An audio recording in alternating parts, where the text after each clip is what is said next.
BNP সরকার বলছে যে গণভোটের বিধান সংবিধানে নাই। ওকে, ফাইন।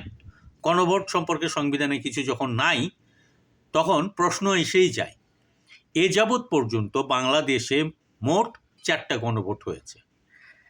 প্রথম গণভোট হয় 1977 সালের 30 মে, দ্বিতীয় গণভোট হয় 1985 সালের 21 মার্চ, এরপরে 3 নাম্বার যে গণভোট, সেই গণভোটটা হয় 1991 সালে 15 সেপ্টেম্বর, এবং সবশেষ গণভোট অনুষ্ঠিত হয়েছে 2026 সালের 12 ফেব্রুয়ারি। সংবিধানে গণভোট নাই এটা যদি আমি ধরে নিই বা আমরা বলি যে হ্যাঁ সংবিধানে গণভোট নাই, তাহলে আমাদের কি কেবল এই লাস্ট যে গণভোট 2026 সালে, যেটা অতি সম্প্রতি সংগঠিত হলো এবং শেষ হলো, সেটাই কি কেবল শুধু বাতিল হবে, না এর আগের যে 3টা গণভোট হয়েছে সে 3টাও বাতিল?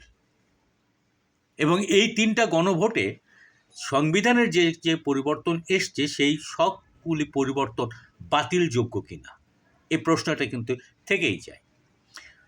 ধরে নিলাম 1977 এবং 1985 সালের যে গণভোট হয়েছিল তা হয়েছিল 2 স্বৈরাচারের অধীনে। প্রথম গণভোট হয় জিয়াউর রহমান নামক যে স্বৈরাচার উর্দি গায়ে দিয়ে বন্দুকের নলের ক্ষমতা দখল করেছিলেন তিনি। দ্বিতীয় হলেন এরশাদ স্বৈরাচার। বাদ দেওয়া গেল এই 2 স্বৈরাচারের গণভোট। তাহলে তৃতীয় যে গণভোটটা, যে গণভোটের মাধ্যমে আমাদের দেশে যে শাসন ব্যবস্থা সেটা ছিল প্রেসিডেন্সিয়াল শাসন ব্যবস্থা, অর্থাৎ প্রেসিডেন্ট শাসিত শাসন ব্যবস্থা, এবং সেটাকে পরিবর্তন করে সংসদীয় শাসন ব্যবস্থা বা মন্ত্রী পরিষদের শাসন ব্যবস্থা প্রবর্তন করা হয়েছে। তাহলে গণভোট যদি সংবিধানে না থাকে, তাহলে 1991 সালের গণভোটও সংবিধানে নাই এবং থাকবার কথা নয় তাদের যুক্তি অনুযায়ী। সুতরাং এখন যে সংসদীয় সরকার চলছে সেই সরকার ব্যবস্থাটাকে বাতিল করে প্রেসিডেন্সিয়াল সরকার ব্যবস্থা প্রবর্তন করা জরুরি। অর্থাৎ এখন থেকে বাংলাদেশ শাসন করবেন আওয়ামী লীগের নিয়োগপ্রাপ্ত প্রেসিডেন্ট চুপ্পু সাহেব।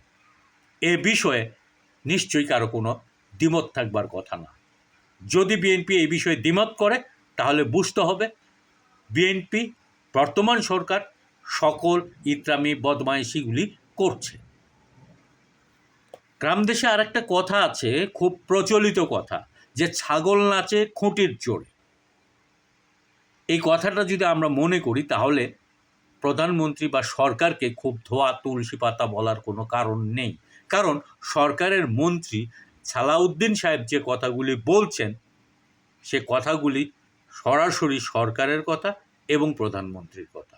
সুতরাং সরকার ভালো, সরকার নতুন, সরকার কেবল বসলো, এদের একটু সময় দিন, আশ্বস্ত হতে দেন, ধীর হন এবং আপনারা নিশ্চিত থাকুন ওনারা ভালো কিছু করবেন, এটা হলো মিথ্যাচার।